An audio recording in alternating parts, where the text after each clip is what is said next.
My phone volume does not go all the way on mute, but Okay, mine's all the way down again. Is that better? yeah. Okay, yeah. So it's like if I had mine all the way down, but then as soon as you make another action, it pops up the volume again. So you're always having to turn it back down. But here Oh, we okay. are. Yeah, so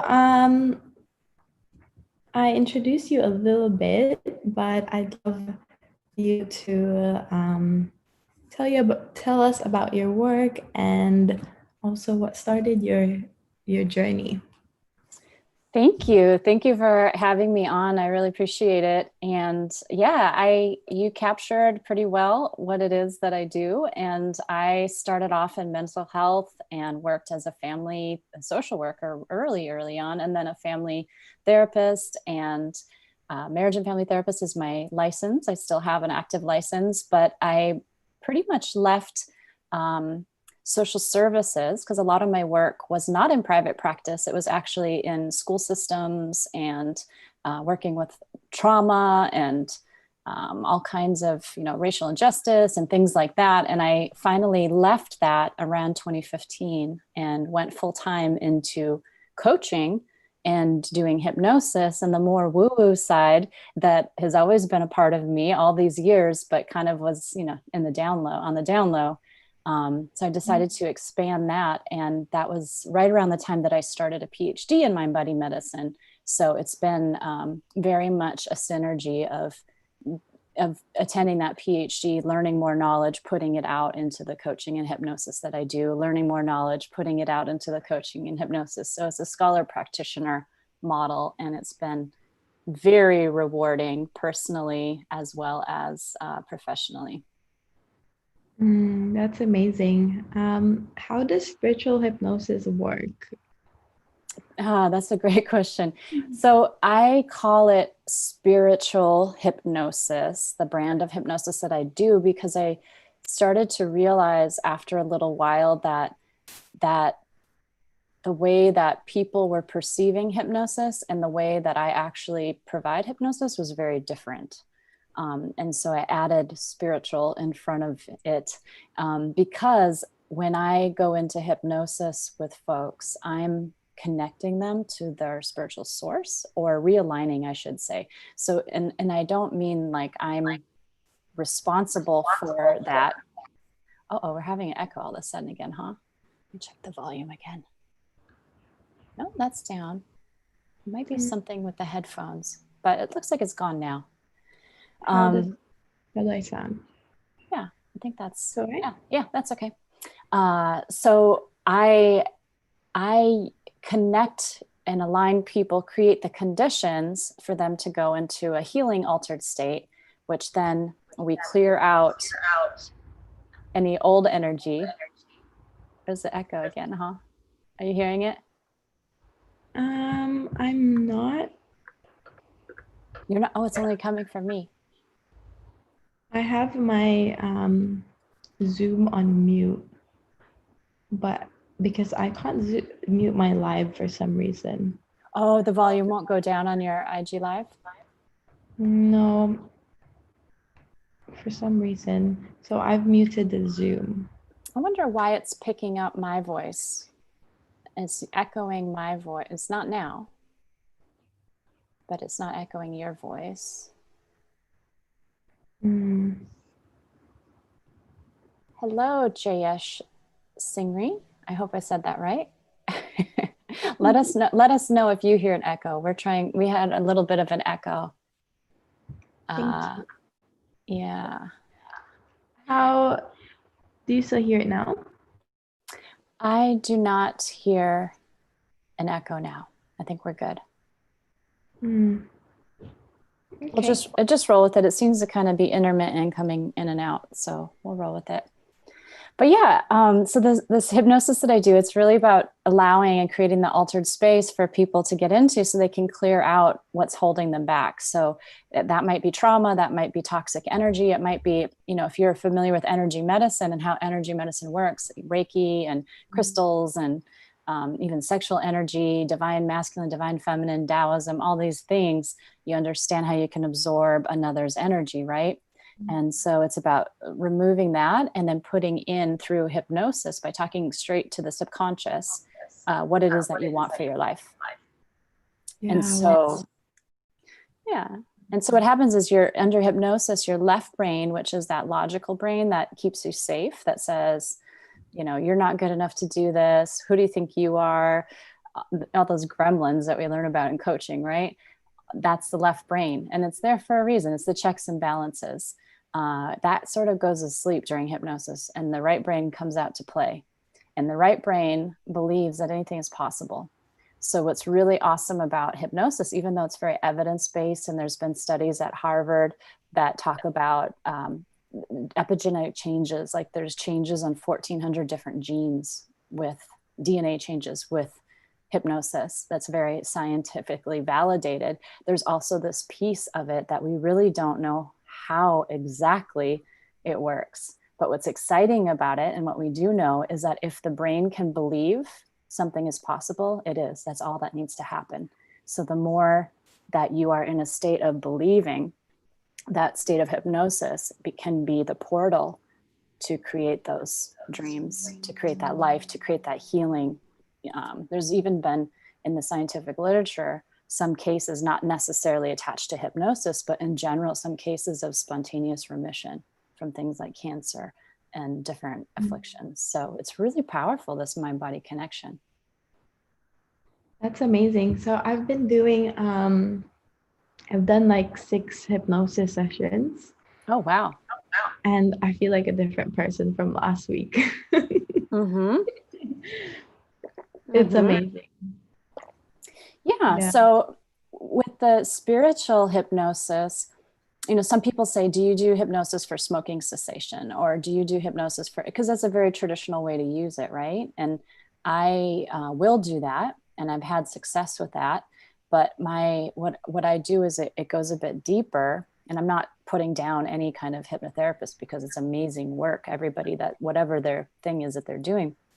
But what I use is that 20 years of experience of understanding how systems operate, nutrition, you know, mental health, relationships, all these things. And I can see usually very quickly what all the symptoms, the biological, psychological, spiritual symptoms are pointing to, usually a root cause.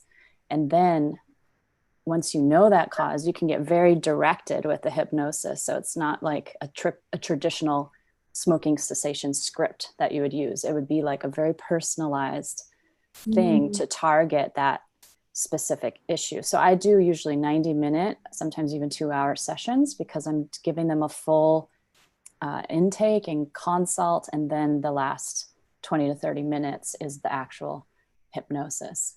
But I'm curious to know what your experiences are and your results, because I first had my first hypnosis session when I was in my early 20s, and I didn't think it worked until weeks later. I had a very surprising occurrence, and then I knew, oh, it worked. Wow. Mm-hmm. What was the shift? The shift for me? What was that moment you Oh, okay. So yeah, I was in my early 20s, and there was like a 3-for-1 deal at a wellness center where you could get, you know, 3 services. And so I thought, I'm always curious about hypnosis, but I didn't really have any issue that I necessarily wanted to work on with just one session. So I thought, well, how about like self-esteem and like body confidence, right? Because almost every woman that's grown up in this culture has been the target of having folks over-focus on her body, or not feeling good about her body, or being criticized because of her body. So I was feeling that a lot. And so she took me in, and it was a lovely, I laid in a chair and she put a blanket on me, but she didn't really explain the process or how it was going to happen or what it was going to do. You know, we call this in therapy informed consent. I mean, I was consenting, but I wasn't informed really of what was happening. And so I thought that I was going to go unconscious, like you do in the movies where it's like, nee, nee, and then the person like, goes unconscious and they start acting like a chicken. I knew I wasn't going to act like a chicken, but I thought I would not remember what happened, but I remembered everything that she said. And I was, so I thought, oh, maybe I just can't be hypnotized. Maybe I'm just too uptight or something.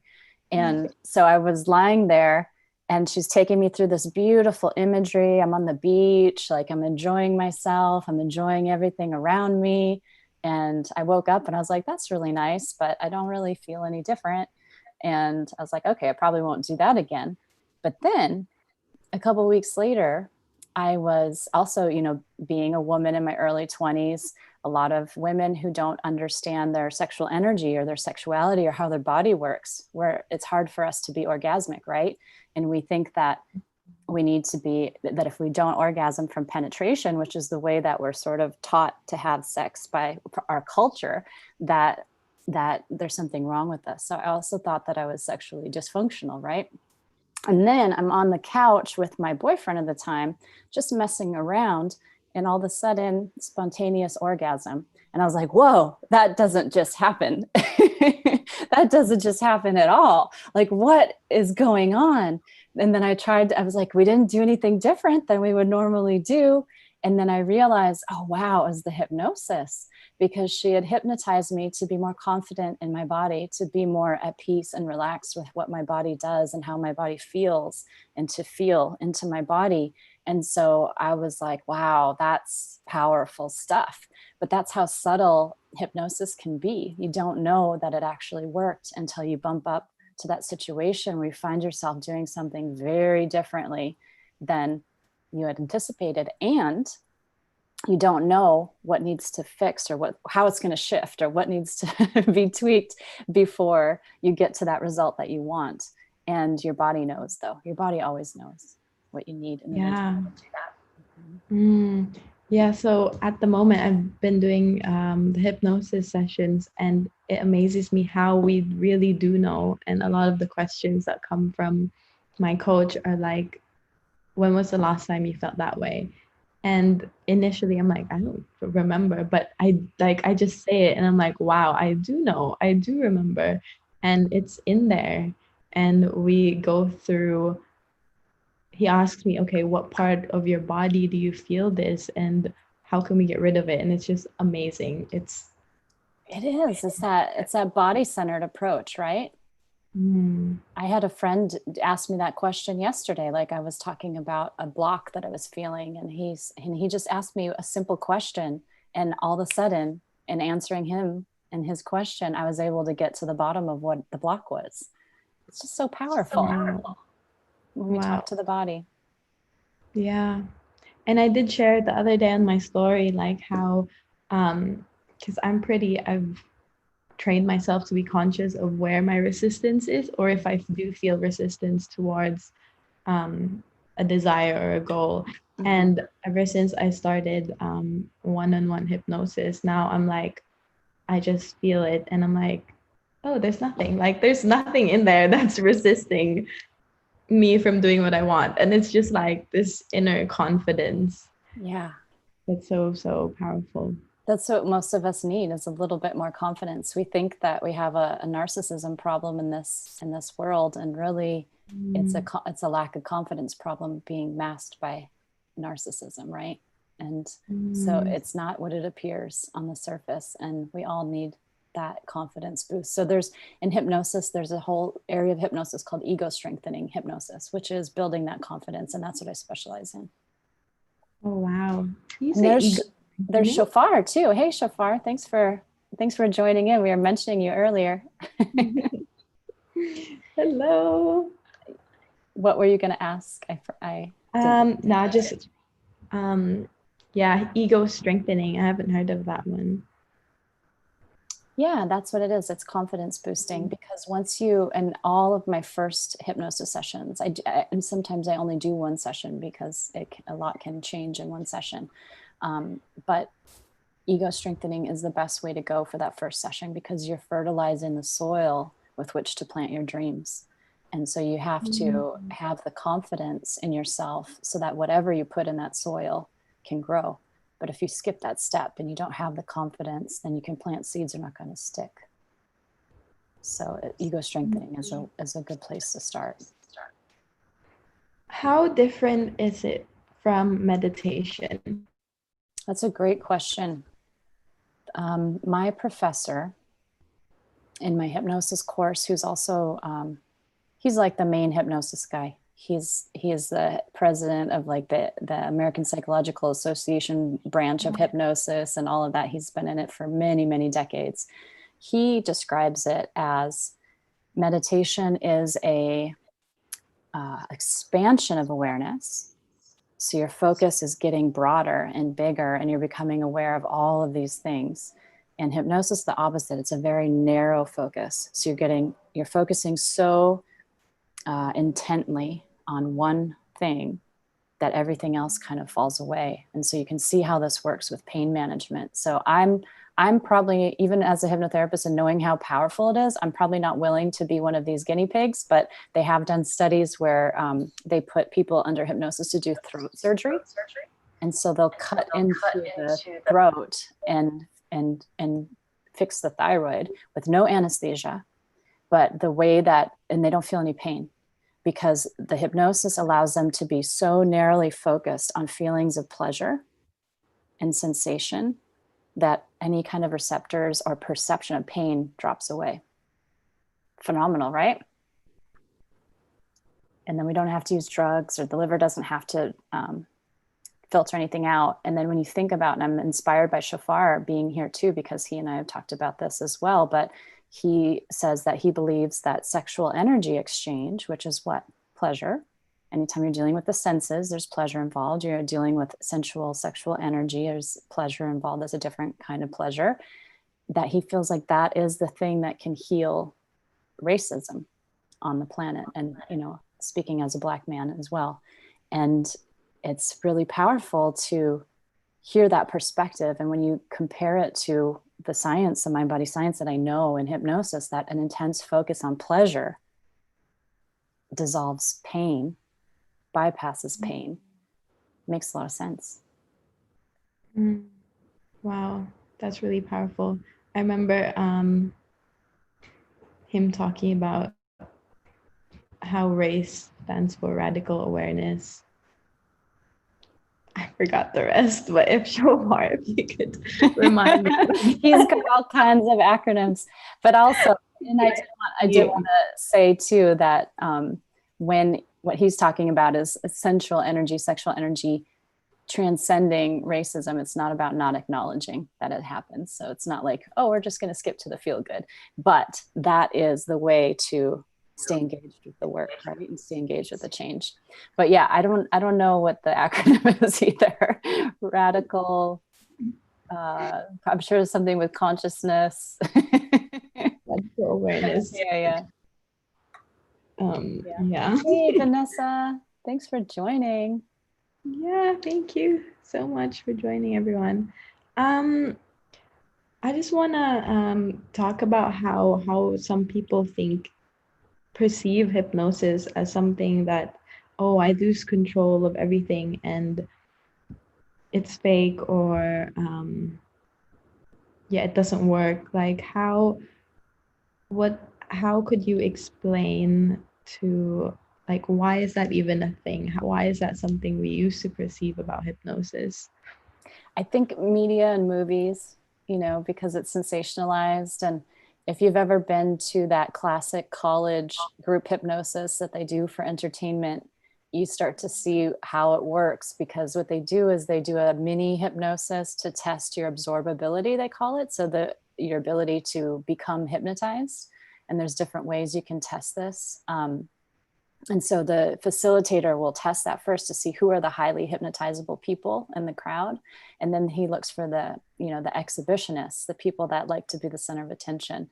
And those are the volunteers, because if you don't like to be the center of attention, you're probably not going to volunteer. And so they go up on the stage, and then he does another test to see out of those who are the most hypnotizable. And if they're not hypnotizable, he taps them and tells them to leave the stage, because he needs to have the biggest impact, right? And so what you see is the very small percentage of folks that do go unconscious. They don't remember what they're doing. They're so absorbable that they do whatever they're told. They're not going to do something that they wouldn't do anyway. Like if, you can't hypnotize somebody to go murder somebody. You can't hypnotize somebody to even like hurt themselves unless that inclination is already there. So your brain does have an autocorrect, is what Dr. Wilmarth, my professor, told me, you can't just put stuff in there that isn't. Good way to put it, autocorrect. Autocorrect. Yeah, your brain has autocorrect. So, but when I saw it, it was somebody was asked to sing a Garth Brooks song, right? At that time, anybody anywhere had probably heard the lyrics to Garth Brooks at one time, because it's always on the radio, or on TV commercials or movies or whatever else, that they could retrieve that information from their subconscious and perform it perfectly. And so this is, but people somewhat know that what they're doing, but then it also gives them the confidence, right, to do that sort of thing. And they get caught up in the energy of it. And it's just like when you're on stage, I don't know if you've ever performed or had a public speaking engagement or something like that, but when you're on stage and you are in that flow state of your genius, your brilliance, your passion, you don't think, you just do. You're just in it. You are taken over by something bigger than yourself. And so that's sort of what those stage hypnosis people are tapping into. And then, so then people see that and they're like, oh, I would never dance like a chicken. So I don't want to be, hijacked by someone. But really what it is traditionally, and more so in the everyday use of hypnosis, is getting people in touch with their power. Because we all have this capacity between the mind and body to do tremendous things, to do things that seemingly defy the laws of science. And yet we don't know that we possess that power. So being in that altered hypnotic state is teaching you a skill of how to heal yourself and how to transcend tremendous obstacles. And I've used it to pass my licensing exams. I've used it to get fit. I've used it to, most nights, if I can remember, I listen to some sort of audio on whatever personal growth area that I'm going into, because you don't have to be awake. You can listen to it as you're falling asleep and it still works. It gets in there and I'll wake up and be more confident. If I have a speaking engagement, a big speaking engagement, I'm listening to the confidence one. I'm listening to the staying grounded one or whatever else. So it really gets you in touch with your power. But we have the media portray a lot of scary things. And also that movie by Jordan Peele, Get Out, have you seen it? Yeah. Yeah, it was a great movie for racism awareness and all of that, but not a very good portrayal of hypnosis. So when you look, because all she did is she like clanked the cup, and then it was like he was about to, they're slicing into his brain or whatever. That just is not, that's not how it works. That's not accurate science. So I mean, good for a horror movie, but it's not what's going to happen in a session. Yeah. I think the first time I experienced hypnosis was years ago. It was like at a show. Like I was an audience member, and the illusionist used hypnosis to with this audience, and it was Darren Brown. He's quite well known. He has a show on Netflix. And he asked us, okay, write down your favorite animal. And for some reason, we all put tiger. And then after the show, I realized that there was posters of tigers everywhere in the theater. There and you go. Already giving those hints even before we entered the actual theater, like outside, there's tigers. It's amazing. Well, there you go. And that's how it's a beautiful thing, to be aware of that. And I'm very highly hypnotizable. I'm learning now. And I'm that person that if I spend a few days with a friend, I'll start talking like them. Or, using some of their words, I can't help it. Or even to mention Shofar again, if I spend some time with Shofar, who's a poet, I'll start having like poetry pop up in my head. It's like an influence, and Shofar is like that too, where if you're next to him, he starts feeling your symptoms. Oh, here he sunk in place, get out, LO. Yes. So you've seen it show, you know what I mean. And yeah, so it's like, trying to be aware of how we are subconsciously influenced so that we can not only have that power, but also protect ourselves. And so you can see how the media can influence us subconsciously without us even knowing it. Mm. If you watch the news as you're going to sleep, that's probably the worst thing you can do for your health. No. Yeah. It's so bad. And like also just driving around, like I remember somebody mentioning like when you're driving around, you're not even thinking about it, but you realize you're already in your destination. Like how is that a form of hypnosis as well? Yep. It's highway hypnosis. Yeah, you're going into an altered state. You're in the soothing like state, and you don't have to be aware of like, I'm shifting now, or I'm doing this now, or I'm doing this now. So you're able to go on autopilot, which is really great when we're driving or whatever, because we're using less energy, but it's also not really great if we want to feel and be in our bodies. And you're talking about body embodiment, right? And so if you really want to just be in that juicy state of enjoying all five senses, it's not necessarily a hypnotic state, because you're not in your body in hypnosis. You're going out almost like outside of your body, and you're seeing what's possible. And you're still feeling everything, but not in this moment, almost like in a future possibility moment or a past possibility, because sometimes you do regression, and I do past life regression as well as regression back to earlier times in life. Wow. Mm-hmm. Speaking of embodiment, I love your Goddess Vibration series on IGTV, and it's your spiritual sexual empowerment show. Mm-hmm. And I want to know more about what is feminine and what is goddess energy. Thank you for tuning into the show, first of all, and being a supporter. It's been a passion project, and I am having so much fun with it. And I just love meeting people that are impacted by it and knowing that there's something that is shifting in them too. So thank you for that. I believe that feminine energy and goddess energy is getting in touch with your radiance. So it's getting in touch, which then relates to all those five senses that we're talking about. So I specialize in helping people build the relationship and bring out more of that feminine energy, whether it's men or women, because men and women are disconnected from it because we don't allow it in equal space on this planet. And so for men, it could be if they were stepping into maybe that goddess energy, they're stepping into that radiance, that attraction, that magnifying, manifesting things to their life, or they might be stepping into getting familiar with their vulnerability or their vulnerable side or their range of emotions, and being able to express that in tender moments where that's going to be a strength, right? And help them also connect to the feminine, because if they aren't able to drop into that vulnerability, they're not going to be able to feel that love and connection to a feminine partner or a feminine energy, even if that's mothering or nurturing or whatnot. And so that's how it looks in men and women. It's being the big expression of that energy. So like we did, we both came on with our strapless sundresses. I'm wearing something. Yeah. That's goddess energy. And then being able to be bright and shine and be big and be, I don't want to say wild, and I don't mean wild.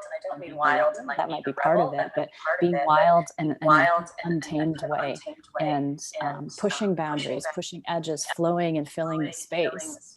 And if you don't have enough of that masculine energy, either from a masculine partner or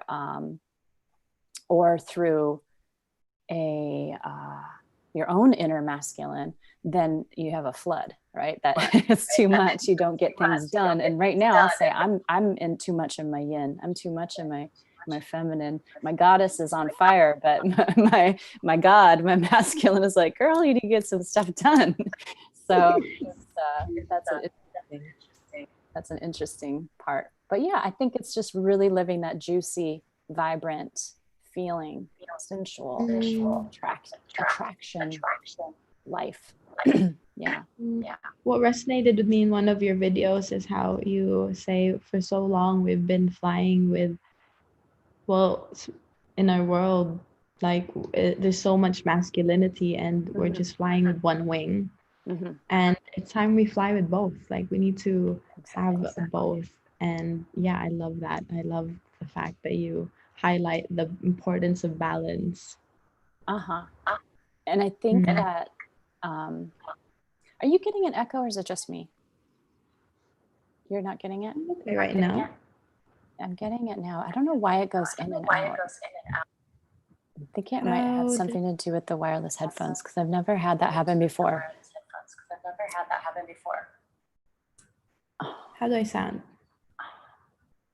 Oh, I know. It's because your volume is up on your phone, right? Yeah. And when you push the lower the volume button on the side, it doesn't go down? It just stops. So it doesn't completely oh, I'm frozen. 1 second. Oh, I'm back. How do I sound?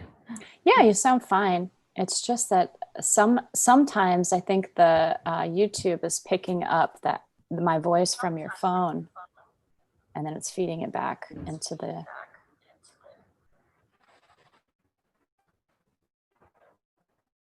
Can you hear me? I can hear you. Yeah, there's just a bit of an echo. You don't have any wired headphones, do you? With wires? I have this. Oh no, I don't. Let me try again, like putting the volume down. Because I know if I put my volume down on the computer on the YouTube, it won't echo, but then I can't hear you.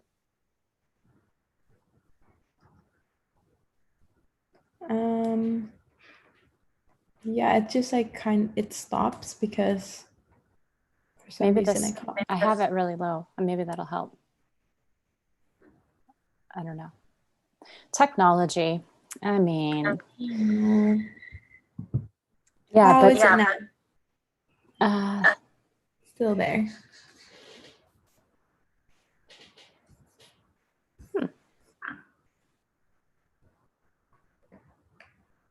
Yeah, I don't know. I guess we'll just roll with it. If it doesn't bother you, we could always end the YouTube. Yeah. Because I think that's where it's coming from. You have an iPhone, yeah? Yeah.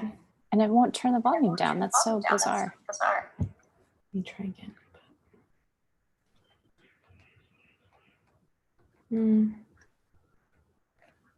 How is it now? Yeah, it's gone. Oh, no, there it is. That's okay. I was gonna say I can hear it, but you can hear it. Well, I mean, that is a little distracting. Wait, what if I can't mute myself because then you won't hear me.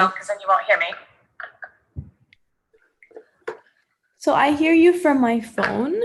So okay. Just stick with. Oh, but there might be a little bit of. Oh no, there shouldn't be a lag. Okay, let me try muting myself. But then it might mute. If I mute myself, then it'll mute the audio on the YouTube video. So that won't work. I think we're okay right now. We'll just roll with it. I'll adapt to being amplified. So yeah, we were talking about goddess energy.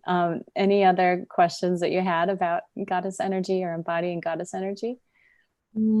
Just does it have anything to do with gender when we say feminine and masculine? Like, what does that mean? And because I feel like a lot of people associate it with gender. Yeah, it yes and no. just like most things, this and this. It does have to do with gender, because when we say a goddess, typically we're relating to a woman, or,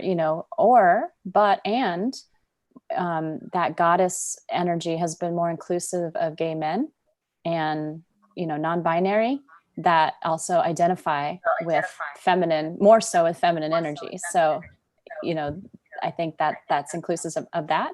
And also, like we talked about before, with feminine and masculine energy, the flood and the flood and the riverbanks, that exists in each person. And some of the work that I do with my clients is coaching and dating coaching and relationship coaching and all of this. And I notice that if they don't have a good, strong masculine developed inside of them, they're going to attract their wounds.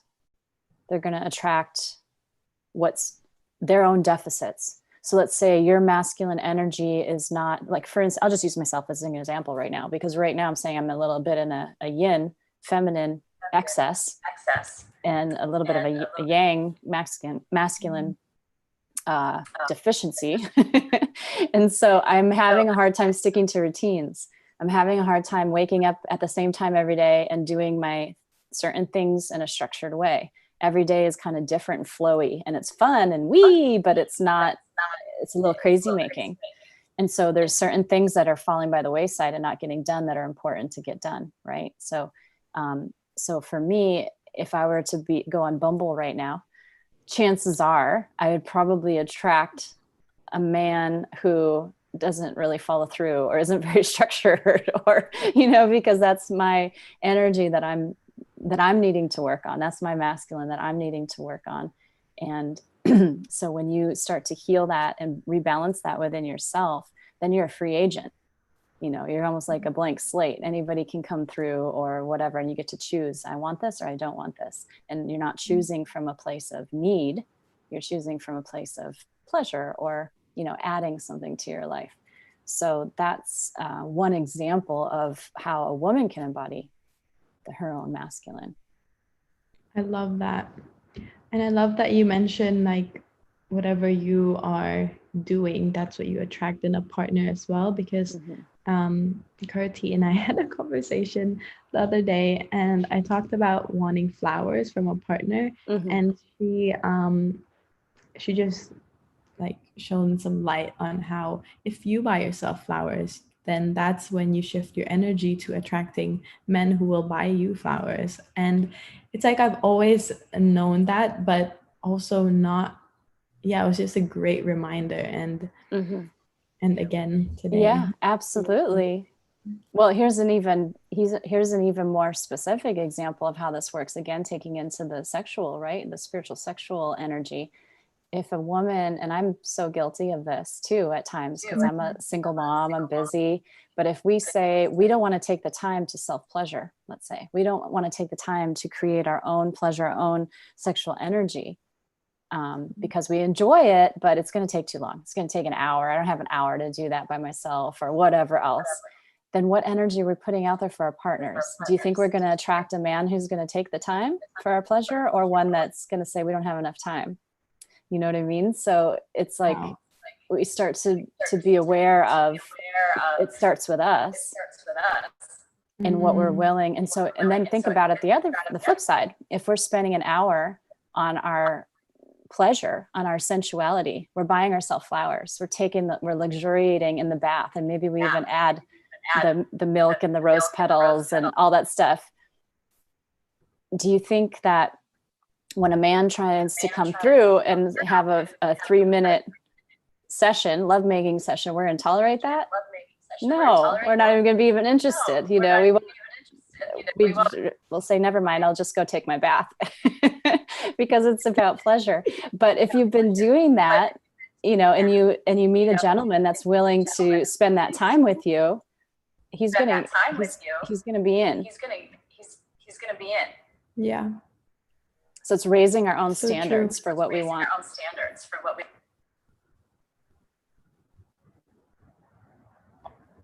Effia Salter says, Natasha, you're awesome. Thank you.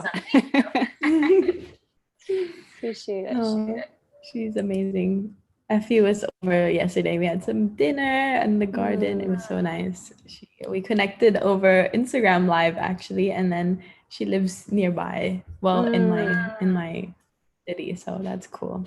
Well, that's another thing for us single ladies to remember, is that if we're in that space of longing for a partner and saying, I wish a man would do this, or I wish a man would romance me, or I wish a man would court me, that's the energy you're putting out, right? It's like of lack. Of everywhere you look now, you're going to see men falling short and not doing what you want. But if you acknowledge that and you're aware of it, and then you're like, okay, that's a clear problem, an issue. Now we're going to put that on the shelf, and you go out to dinner or lunch with Effie, and you have fun, and you maybe one of you treats each other and pays, and maybe you like delight and dessert, and maybe even go have like a glass of champagne or watch the sunset, like all these like romantic things that you'd love to do with a partner, but you do it with your sister goddesses, that you're keeping that energy alive. And again, if a man shows up and he's not doing those things, why would you want to go out on a date with him when you could go out with your sister goddess and then go home and self-pleasure? It's just, you know, you have the power to create what you want, and your sister goddesses are your co-authors and your collaborators in finding that amazing relationship that probably everybody wants, man or woman. Yeah, wow. Thank you for sharing that, because it's always I guess difficult to like, what do I do? What can I do now? What things can I start cultivating to embody or like have more goddess energy in me? And yeah, those examples, it's so simple but so powerful.